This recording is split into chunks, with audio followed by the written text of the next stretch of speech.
శ్రీ గురవే నమ. మనం ఏ చిన్న అనారోగ్యం కలిగినా కానీ దానికి చాలా జాగ్రత్తలు తీసుకుంటాం. దాని నుండి అధిగమించడానికి చాలా ప్రయత్నాలు చేస్తాం. వైద్య సహాయాన్ని కూడా పొందుతూ ఉంటాం. మరి అన్ని రోగాల కంటే తీవ్రతమైనటువంటి రోగం ఏదన్నా ఉంది అంటే అది భవరోగం. మరి భవరోగానికి సంబంధించి మనం ఎలాంటి వైద్యాన్ని తీసుకుంటున్నాం, అసలు రోగ లక్షణాలు మనలో ఉన్నాయి అని తెలుసుకొని వాటి నుండి జాగ్రత్త పడటానికి కూడా మనం ఎలాంటి ప్రయత్నం చేస్తున్నాం అనే విషయంలో మన అలసత్వం చాలా ప్రస్ఫుటంగా కనపడుతూ ఉంటుంది. ఎందుకంటే జనన మరణ చక్రంలో పరిభ్రమించటం, మాయాధీనులమై ఉండటం, కర్మబంధాన్ని పొందుండటం, త్రిగుణాలు, త్రితాపాలు, త్రిదోషాలు, త్రికర్మలు, పంచకోశాలు, పంచక్లేశాలు, మరి వీటన్నిటితో జీవుడు ఈ శరీరంలో బంధింపబడున్నాడు. సత్వం రజస్తమ ఇతి గుణా ప్రకృతి సంభవా నిబధ్నంతి మహాబాహో దేహే దేహినమవ్యయం. ఇప్పుడు ఈ త్రిగుణాలు ఏవైతే ఉన్నాయో సత్వరజస్తమో గుణాలు, ఇవే జీవుణ్ణి ఈ శరీరంలో బంధిస్తున్నాయి. మరి జీవుడు ఎంతవరకు గుణాతీతుడు కాడో అంతవరకు ఈ గుణాలతో బంధింపబడి ఉంటాడు శరీరంలో. అంటే వేరు వేరు శరీరాలను పొందుతూ ఉంటాడు. పునరపి జననం పునరపి మరణం పునరపి జననీ జఠరే శయనం ఇహ సంసారే బహుదుస్తారే కృపయా పారే పాహి మురారే. అంటే అపారమైనటువంటి కృపతో భగవంతుడు మానవ శరీరాన్ని ఇస్తాడు. నమానుషం వినాన్యత్ర తత్వజ్ఞానంతు లభ్యతే. ఈ ఒక్క మానవ శరీరంలోనే జీవుడు తత్వజ్ఞానాన్ని పొందగలుగుతాడు. శాశ్వతంగా జనన మరణ చక్రం నుండి విముక్తుడు కాగలిగే అవకాశాన్ని ఇస్తుంది మానవ శరీరం. మరి భగవంతుణ్ణి లక్ష్యం చేసుకొని సాధనకు అనుకూలంగా ఏదైతే ప్రయత్నం చేస్తామో దానికి సంబంధించినటువంటి జ్ఞానాన్ని పొందుతాము. అది మనకు శ్రేయస్సును కలిగించేది.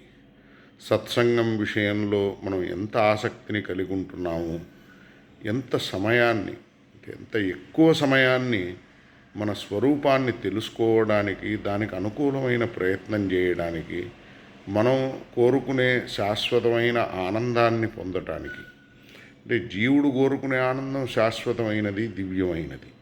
కానీ భౌతికంగా దొరికేది, కలిగేది, మనం అజ్ఞానంతో కావాలనుకునేది, మనం ఎన్నో ప్రయత్నాలు చేసేది, అట్లానే ఏదో కలగాలని మనం ఎన్నో ప్రణాళికలు వేసేది కూడా మాయికమైన ఆనందం గురించి. ఏ ఆనందాన్ని ఎన్నోసార్లు, ఎన్నో రెట్లు ఇవాళ మనం అనుభవించేదానికంటే పొందినా కానీ జనన మరణ చక్రంలో ఆ సుఖం మనకు సంబంధించింది అనే ఆ భ్రమ బంధిస్తోంది తప్ప, ఈ శరీరమే నేను, విషయానుభవమే నాకు సుఖం అనే నిశ్చయమే సంసారంలో బంధిస్తోంది జీవుణ్ణి.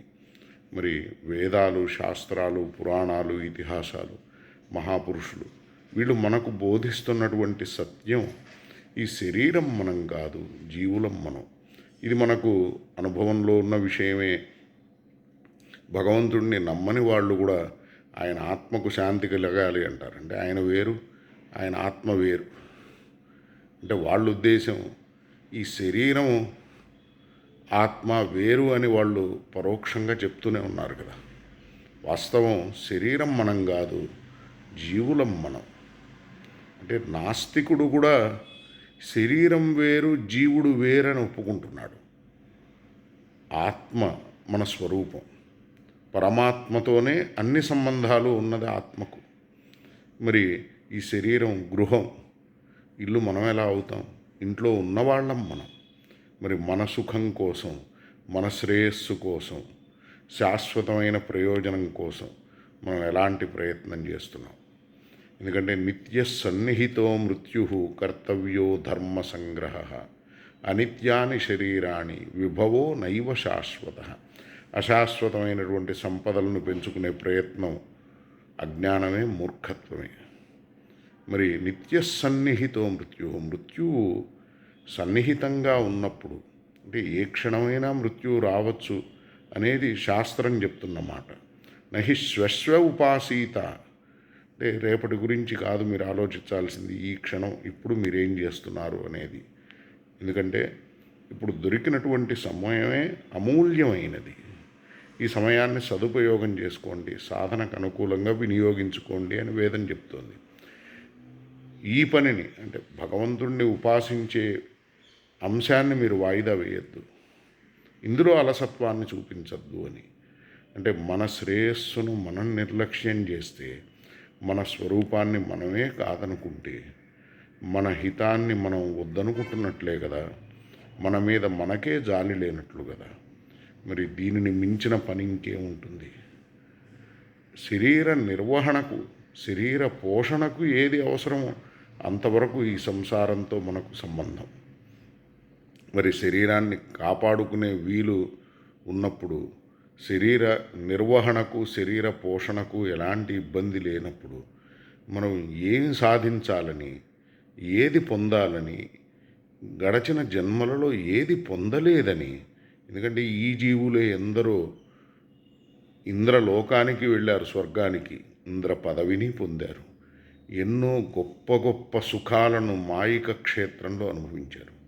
కానీ ఎన్ని అనుభవించినా కానీ జీవుడు దివ్యానందాన్ని కోరుకుంటాడు కాబట్టి మాయను దాటనంత వరకు జనన మరణ చక్రంలో పరిభ్రమిస్తూనే ఉంటాడు. వేరువేరు యోనులలో పడే ప్రమాదం పొంచి ఉంటుంది మానవ జన్మను దుర్వినియోగం చేసుకుంటే.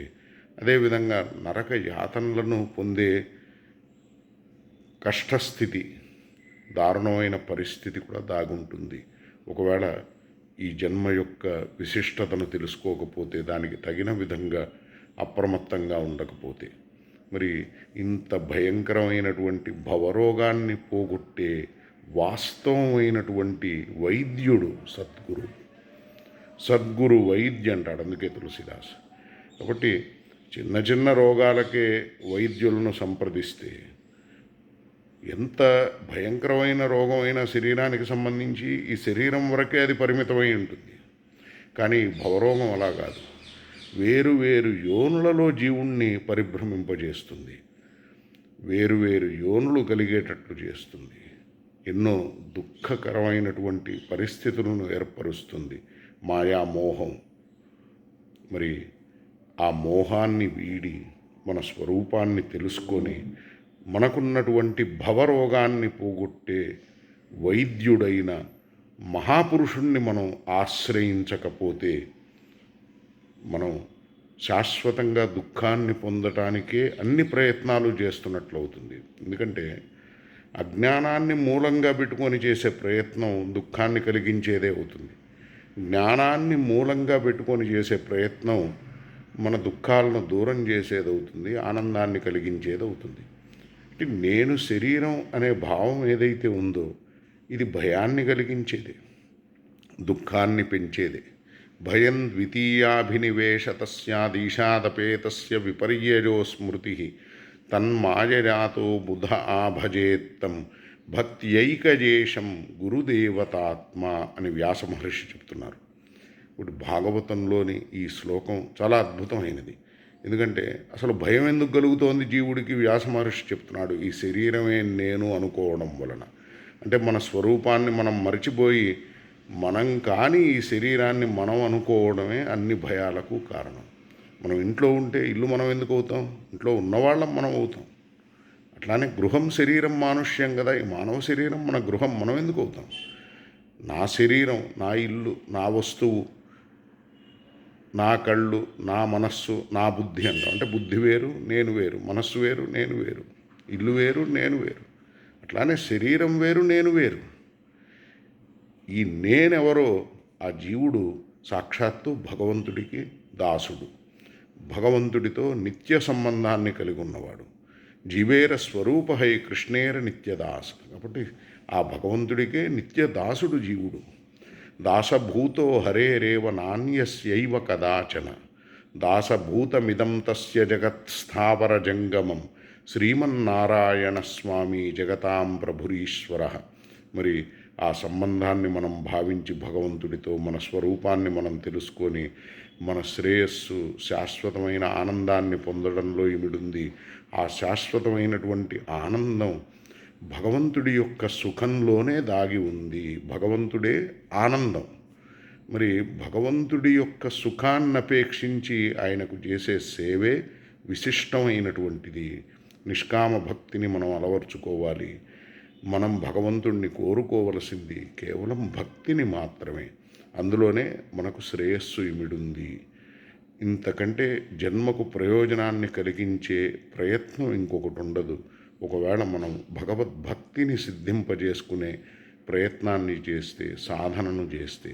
అందుకని భక్తికి అనుకూలమైనటువంటి ప్రతి ప్రయత్నము కూడా మనకు పరమహితాన్ని చేసేది. అందుకనే భక్తి శాస్త్రాన్ని మననీయాని తదుద్బోధక కర్మాణి అపి కరణీయాని. ఎప్పుడైతే జీవుడు భగవద్భక్తిని పొందుతాడో, అంటే ఒకటి సాధనాభక్తి మనం చేసేది, ఇంకొకటి సిద్ధాభక్తి భగవంతుడు కృపతో ఇచ్చేది. అది సాధన వలన దొరికేది కాదు, ఆయన కృపతోనే సిద్ధించేది. మరి సాధన దేని గురించి అంటే, సాధన అంతఃకరణ శుద్ధి కోసం, హృదయ శుద్ధి కోసం మనం సాధన చేయాలి. మన హృదయం నిర్మలమైతే భగవంతుడు గురువు ద్వారా తన దివ్యమైనటువంటి కృపతో ఈ హృదయాన్ని దివ్యమైనదిగా చేసి ఆ హృదయంలో భక్తిని సిద్ధింపజేస్తాడు. అంటే భక్తిని కలిగిస్తాడు, సిద్ధాభక్తిని. మరి జీవుడు ఆ సిద్ధాభక్తిని పొందినప్పుడు ధన్యుడవుతాడు, కృతకృత్యుడవుతాడు, పరిపూర్ణమైనటువంటి ఆనందాన్ని పొందినవాడవుతాడు. రసో వై సహ రసగృహ్యేవాజన్ లబ్ధ్వా ఆనందీ భవతి. ఒకటి రసస్వరూపుడైన భగవంతుణ్ణి పొందిన జీవుడు ఆనందీ భవతి. మరి ఆ భగవంతుడు భక్తి వశంలో ఉంటాడు. ఆ భక్తితోనే భగవంతుడు సులభంగా దగ్గర కాగలుగుతాడు. భక్తిని మించిన సాధన లేదు. అలాంటి సాధన చేయటానికి ఇంతకంటే యోగ్యమైనటువంటి అవకాశం దొరకదు. కాబట్టే దేవతలు సైతం ఈ మానవుడి శరీరాన్ని కోరుకుంటూ ఉంటారు. అందుకని ఇది సులభమైనది కాదు, చాలా దుర్లభమైనటువంటిది. మరి ఇలాంటి అవకాశాన్ని తప్పకుండా మనం శ్రద్ధతో సద్వినియోగం చేసుకోవాలి. మన జన్మలో మనకు విలువైనది ఏదన్నా ఉంది అంటే భగవంతుణ్ణి స్మరించే సమయం మాత్రమే. ఎంత సమయాన్ని మనం భగవత్ చింతనలో గడుపుతామో అదే మన వెంట వచ్చేది, మనల్ని కాపాడేది. వేరే వస్తువులు, సామగ్రి ఇవన్నీ కూడా మనలో మోహాన్ని పెంచేవి కావచ్చు, మనలో అజ్ఞానాన్ని బలపరిచేవి కావచ్చు. ఒకవేళ అవి భగవంతుడికి సంబంధించినవి, ఆయన సేవ నిమిత్తం ఆయన ఇచ్చినవి అనే సద్బుద్ధి లేకపోతే. కానీ మనకున్నటువంటి సమయమే అమూల్యమైనది. మనకున్నటువంటి మానవ జన్మే విశిష్టమైనది, ఎంతో విలువైనది. దీన్ని సదుపయోగం చేసుకొని కృతార్థులం కావాలి, కృతకృత్యులం కావాలి, ధన్యులం కావాలి. భగవద్ అనుగ్రహాన్ని కాపాడుకున్న విషయంలో మనం ఎంత శ్రద్ధను కలిగి ఉంటామో అంత అదే మన జీవితానికి జయం. అంటే సక్సెస్ అంటే భగవంతుడు మన మీద ఏదైతే నమ్మకాన్ని కలిగి ఉండి మనకి అవకాశాన్ని ఇచ్చాడో దీన్ని దుర్వినియోగం చేసుకోకుండా ఉండటమే మనం ఆయన కృపను పొందటం, ఆయన కృపను సద్వినియోగం చేసుకోవటం. ఇంకా అపజయం, ఫెయిల్యూర్ అంటే ఆయన మనకిచ్చినటువంటి అవకాశాన్ని దురుపయోగం చేయడం, మన శ్రేయస్సు విషయంలో మన నిర్లక్ష్యాన్ని చూపించడం. అలాంటి అలసత్వాన్ని, నిర్లక్ష్యాన్ని మన జన్మ విషయంలో చూపించకుండా మనం జాగ్రత్త పడాలి, త్వరపడాలి. హృదయాన్ని భగవంతుడికి దగ్గర చేయాలి. మనస్సులో ఆయన విషయంలో పరమానురాగాన్ని కలిగి ఉండాలి. అదే మన మనశ్శుద్ధికి తోడ్పడేది.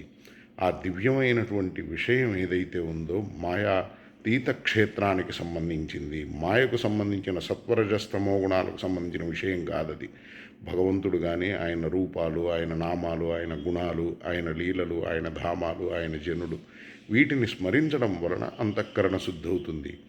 ఆ అంతఃకరణ గురు కృపతో దివ్యమవుతుంది. అందుకని చెప్పి వ్యాసమహర్షి చెప్తున్నారు, భయాన్ని పోగొట్టుకోవాలంటే దేహభావాన్ని వీడాలి. నేను ఈ శరీరం కాదు, జీవుణ్ణి అనే నిశ్చయాన్ని కలిగి ఉండాలి. అట్లానే భక్తితో భగవంతుడి యొక్క ప్రత్యక్ష స్వరూపంగానే భావించి గురువును ఆశ్రయించాలి, ఉపాసించాలి.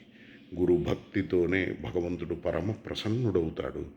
ఆయన దర్శనాన్ని ఇస్తాడు. ఆయన దివ్యానుగ్రహాన్ని కలిగిస్తాడు. హరయే నమః. గురవే నమః.